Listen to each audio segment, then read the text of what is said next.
podcasting around the world. So this is one thing I also really liked, jumping into to hearing about, pod news and what you go into. What's some of the weird and wacky stuff? So we've already mentioned that Germans really love YouTube. I think you were talking about Koreans really love radio coming in. Have you got any more examples of things around the world where it's just totally different from what you would expect? Yeah, I mean, there's a bunch of different things. I mean, I think quite a lot of this is because different countries have different cultures, and so I was talking to the CEO and co-founder of a podcast company called Audi yesterday in the Podland podcast, and what he was saying, which I thought was really interesting, he commissions podcasts basically to get made, and he was saying that they have found that there are some podcasts that work everywhere.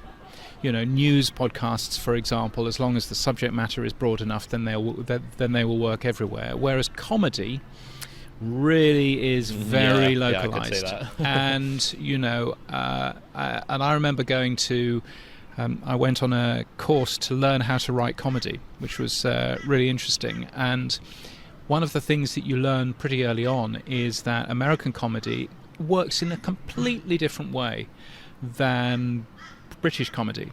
So American comedy is very much around characters, and it's why the first episode of Friends that you watch isn't that funny. What it's basically doing is it's educating you as to what the characters are. I've never seen an episode of Friends, by the way, but it's educating you as to who the characters are, what their personalities are, so that you understand what makes them tick, so that you understand the jokes in the rest of the season. Which is very different to British comedy, which is basically, a man getting slapped in the face by a fish. That's British comedy, which is different, So I think that was interesting seeing. And I think when you look into different podcasting marketplaces across the world, you can also see how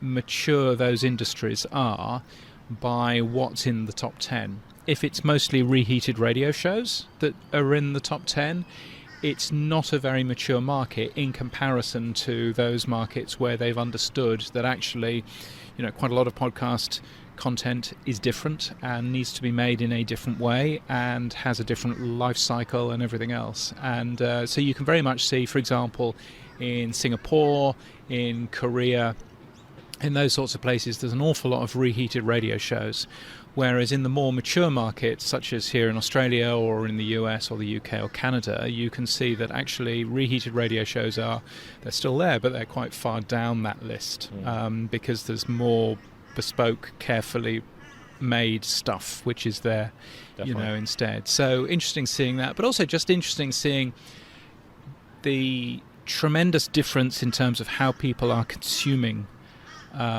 shows. So if you look into India, the second largest country in the world for English speakers, they're not necessarily using Apple or Spotify. They're using their own Indian platforms of Gaana and JioSaavn and those sorts of platforms. The same goes for China, where they're using very different platforms again to listen to podcasts, and their definition of a podcast is quite different too.